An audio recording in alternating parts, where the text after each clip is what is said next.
for lunch, or maybe someone to provide food for your next get-together or meeting? Why don't you try Smoky Sweet Soul?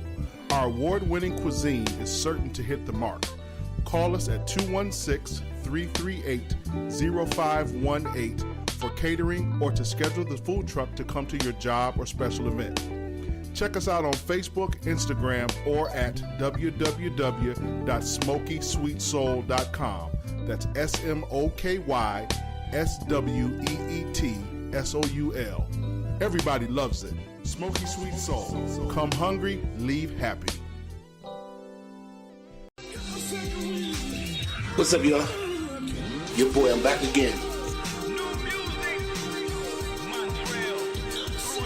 Hey, it's your girl Nick, and you're listening to the new single of Montreal Derrick, Through It All. Available on all digital platforms. Go and download your copy today.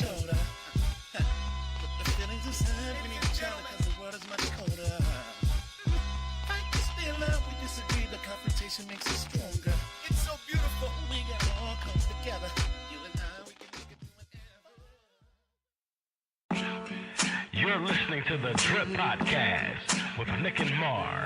Keep it live. Wake up, kick back, relax, take a break this morning. Ease your mind and your soul after morning yawning. Get your mug, get your joke, get your tea, get a grip. Take a sip, you listen to the Drip.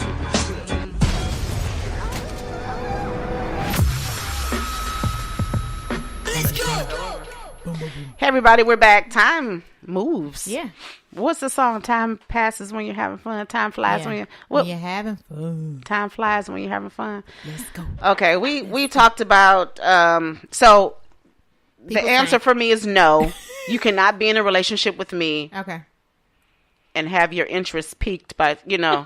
I say no as well. If you're interested, you need to let me know so we can make some adjustments. Right. If we're in a relationship. Right. If we're married, yeah, we need to sit down. Yeah, don't discuss it have at a all. round table. Not a red table talk. A round table talk. So we need to make some other things happen. Right. But here, we only got a little bit more time to go, but I want to get into this question because it is really, really good. Mm-hmm. Is physical punishment on our children a cultural thing or a part of slavery adopted because it corrected our actions in bondage? Wow. Isn't that deep? That's deep. I love it. That's deep. I love it. So do we spank our children because it's been inherited over the years through slavery?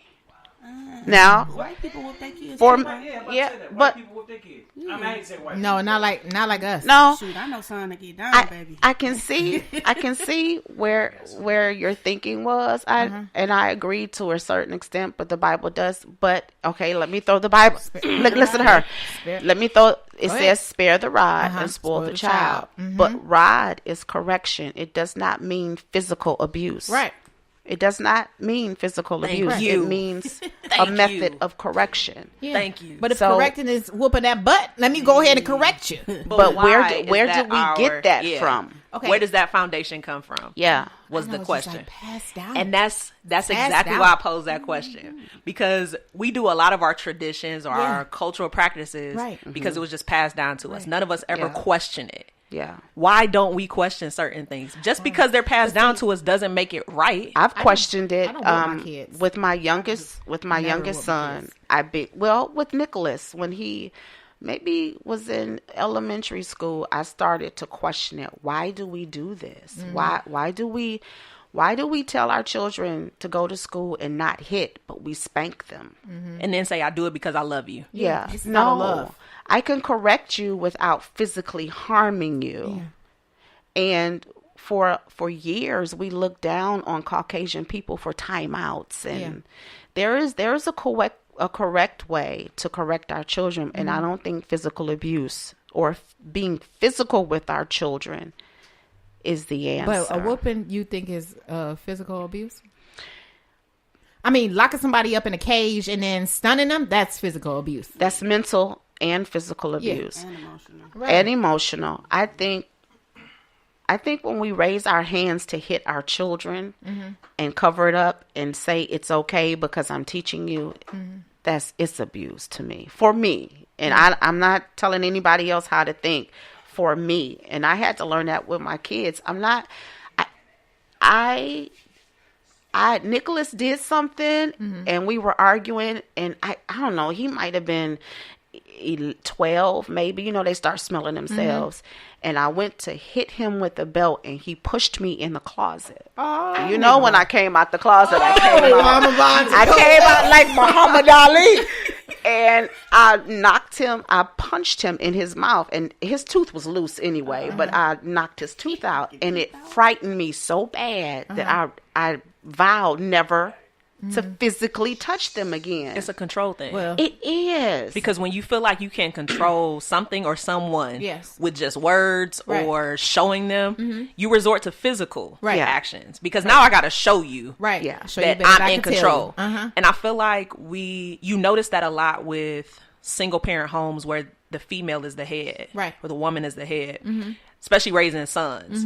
Because at some point, you got to show a level of dominance. Like, I know you're becoming a man, but I'm going to show you I'm still the head of the household. So now you resort to physical punishment because that's the only way you're going to show this 6 foot something that I'm still in charge. And then I think with women raising their daughters, it's a alpha female thing. Oh, girl. So then my next question, like for O, as a man, do you have sons or a son? Okay.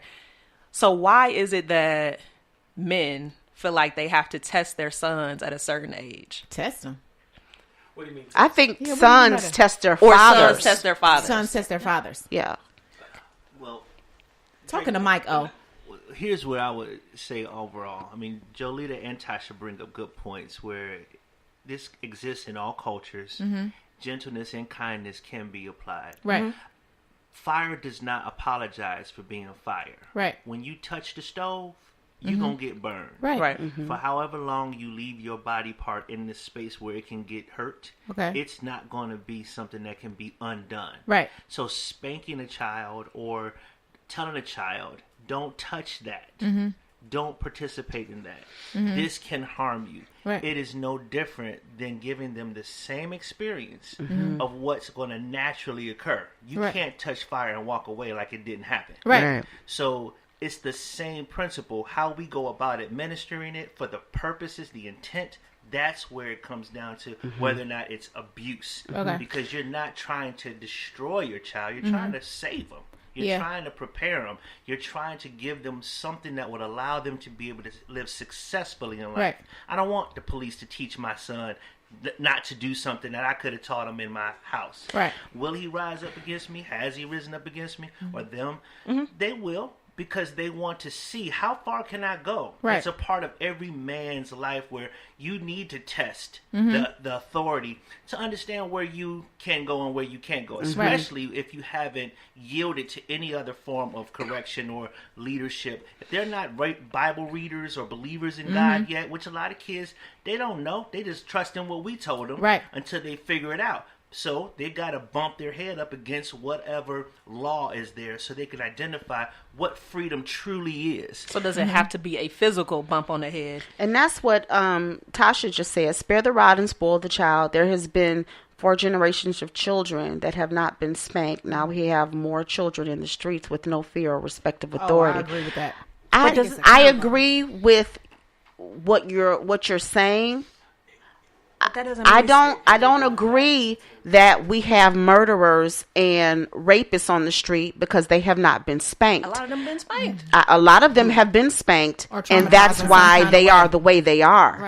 Right. And I still do not think that being physical with the child will keep them from being wrong or doing wrong in the street. It's about teaching them moral accountability, teaching them a standard of living. And here is what I want to say about the black family. And I can speak on it because I've been around it all my life and I've seen other people's family dynamics. And I even talked to Andre the other day how I love to just watch people and watch their interactions with other people. We live a certain way and we beat our children to live how we're not living. Mm-hmm. So when we spank our children for lying and they hear us lying, what are we doing? When we spank our children for cursing or not going somewhere or not being accountable and they see us not being these things that they're beating us for, we create at 10 o'clock and you ain't at home at 10 o'clock and you ain't at church at 10 o'clock. We create mayhem. Right. We create mayhem. Confusion. When I tell you to be honest, and daddy, I hear you talking in the middle of the night to somebody on the phone that ain't mommy, we create mayhem. Right. When I tell you to be accountable and mommy, I hear you dogging daddy every day to auntie and all your girlfriends, we create mayhem. Parents are jacked up. And the reason why we have jacked up children in the street is because the parents are jacked up. Right.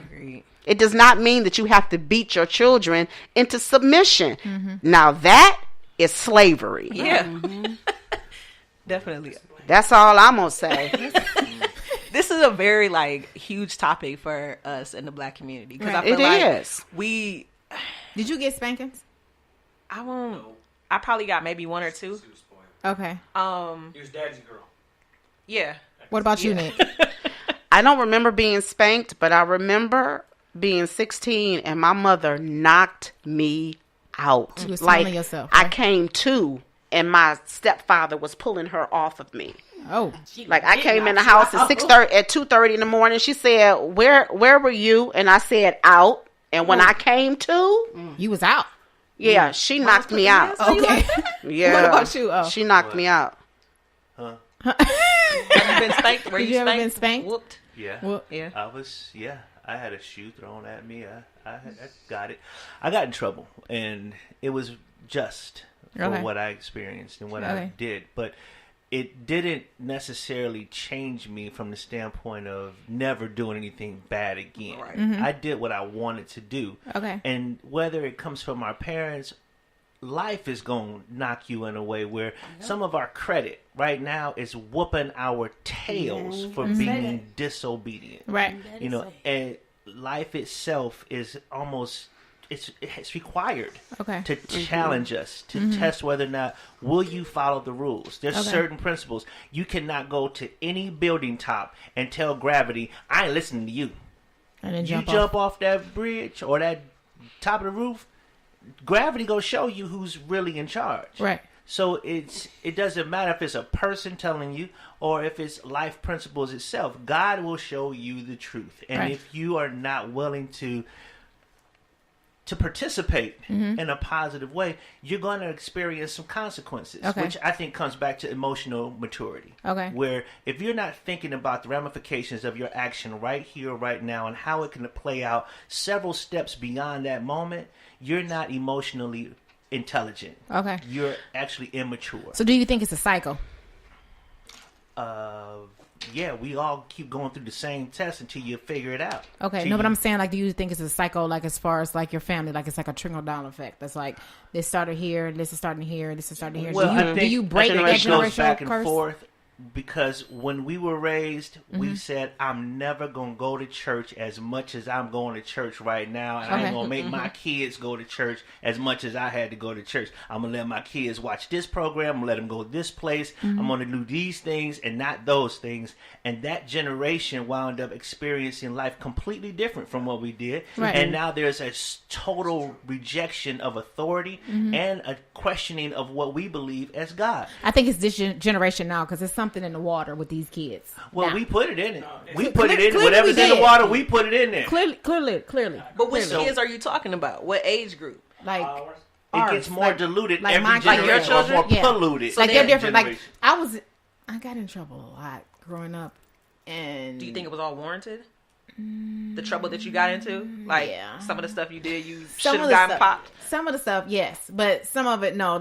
Sometimes I didn't get, hit. For instance, I got a B on my report card and I was supposed to have all A's. I was on punishment for the whole school year. So, yeah, I got a stuff C. like that. You know what I'm saying? So I said I wouldn't do that. I wouldn't, hit my kids when, I had children or, penalize them or anything like that. But my daughter did try to test me. And she saw another side of me that she's never seen. All of my kids. I'm the shortest one in my family. So they thought like, oh, mommy's short. No, boo-boo. Don't fret. Yeah.